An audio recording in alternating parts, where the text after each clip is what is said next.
अस्सलामुअलैकुम वरहमतुल्लाहि वबरकातुहू my YouTube friends, welcome back to my channel. Hope कि आप लोग बिल्कुल ठीक ठाक हैं और आप सबकी दुआ से अल्हम्दुलिल्लाह मैं भी ठीक हूँ। और अल्लाह पाक से यही दुआ है कि आप लोग हमेशा सही सलामत रहे, खुश रहे अपने अपने घरों में, अपनी फैमिली के साथ। आमीन सुम्मा आमीन। नमाज़ पढ़ा कीजिएगा, नमाज हम पर फ़र्ज़ है। अगर आप लोगों को मेरी वीडियो अच्छी लगती है तो लाइक, सब्सक्राइब और शेयर ज़रूर कीजिएगा। चैनल पे जो भी न्यू आ रहे हैं आपसे भी रिक्वेस्ट है कि प्लीज़ लाइक, सब्सक्राइब और शेयर ज़रूर कीजिए।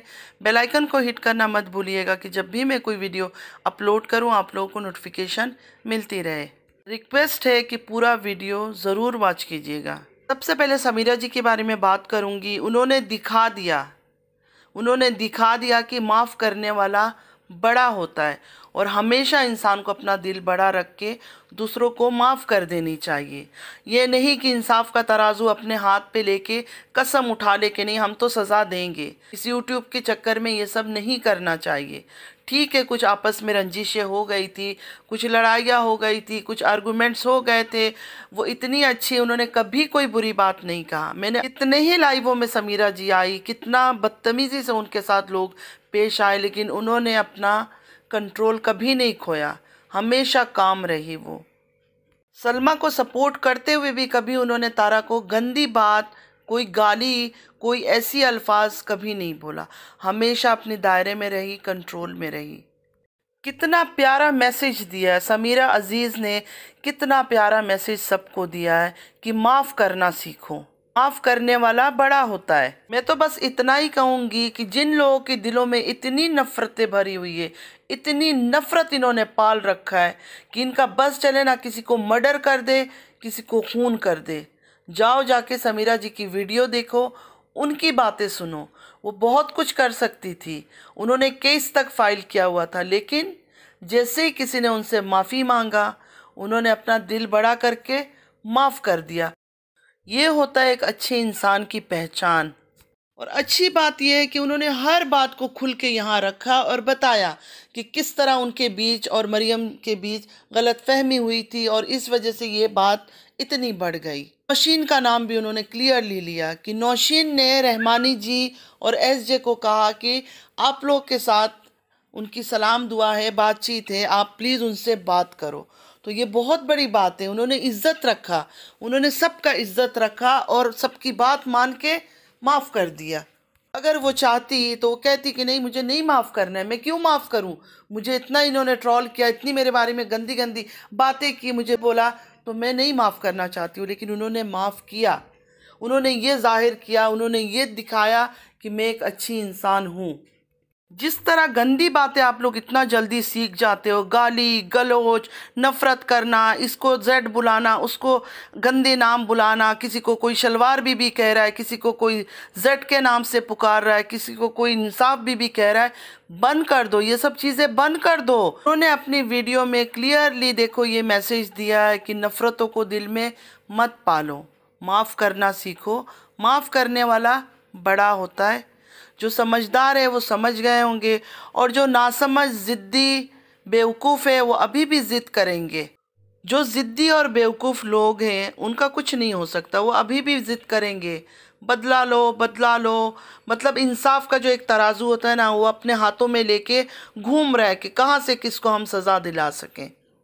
मैंने भी आज अपने आप से एक वादा किया है, होप कि मैं उस वादे को निभा सकूं कि कभी भी कोई डर्टी कमेंट्स, नेगेटिव कमेंट्स अगर मेरी तरफ आया, या तो मैं उसको रिमूव कर दूंगी या तो फिर चुप करके इग्नोर करूंगी। मैं रिप्लाई बैक नहीं करूंगी किसी को। आज के बाद किसी भी नेगेटिव कमेंट्स को मैं रिप्लाई नहीं करूंगी, चाहे वो मेरी वीडियोस पर आए, चाहे मैं जब लाइव आती हूँ तब कोई मेरे पीछे नेगेटिव कमेंट करे, तब भी मैं उस बात का रिप्लाई नहीं करूँगी।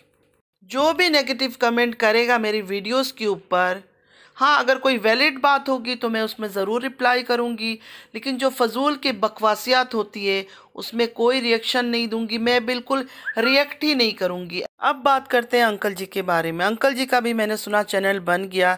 मैं तो सोचती थी कि ना ही बनाए, क्योंकि यूट्यूब में काम करना भी एक मतलब एक ज़िम्मेदारी भी है और कई बार क्या होता है कमेंट्स वगैरह ये सब चीज़ें आ जाता है तो इंसान डिसहार्ट हो जाता है।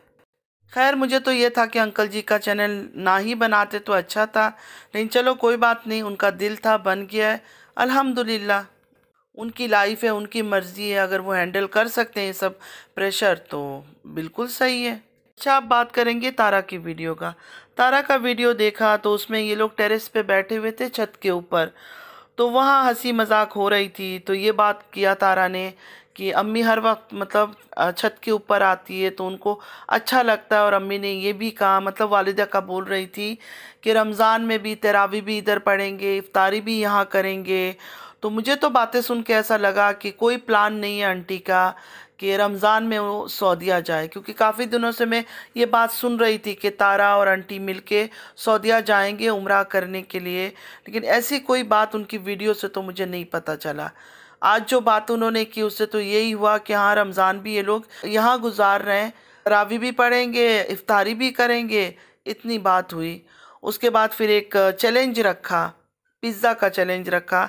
सच बात बोलूँ तो मुझे उसमें मज़ा आया, क्योंकि काफ़ी हंसी आ रही थी, दोनों एजेड हैं और कैसे पिज़्ज़ा खा रहे थे। अंकल जी ने तो पूरी निगल ली और बाद में उनको वॉमिटिंग भी हो गई, लेकिन अंकल जी का शर्त ये था कि अगर मैं जीत गया तो मैं साथ लेके जाऊंगा मदीने, मतलब आंटी जी को, डॉलर आंटी को साथ लेके जाएंगी। का बहुत दिल है कि मतलब उनकी वाइफ जो है साथ जाए, लेकिन मेरे ख्याल में शायद डॉलर आंटी मजबूरी के तहत हो या बेटी के प्यार में हो, नहीं जा रही है उनके साथ। अंकल जी का बहुत दिल है कि उनको लेके जाए, तो अंकल जी तो हार गए, तो इस वजह से आंटी जी रह रही है।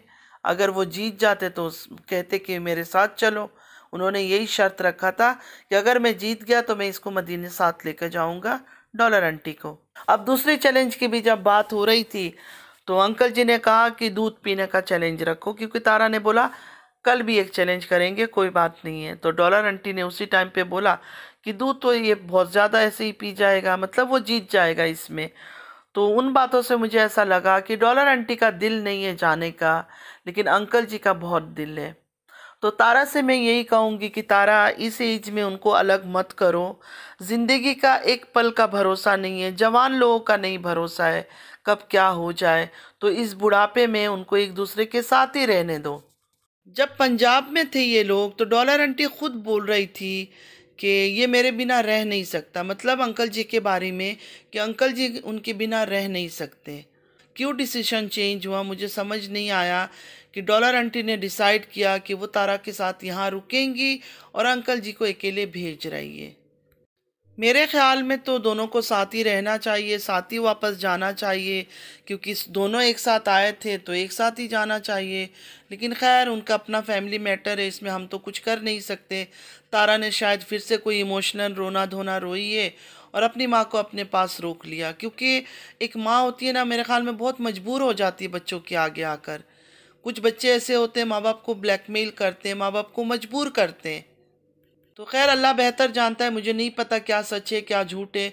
मैं तो अपनी तरफ से बस गेस कर रही हूँ कि शायद तारा ने उनको इमोशनल, जैसे वो करती है हमेशा ब्लैकमेल, शायद ब्लैकमेल किया कि मेरे पास रुको, या रोना धोना किया कि नहीं अम्मी आप नहीं जाओगी मेरे पास से, इसलिए वो रुक रही है।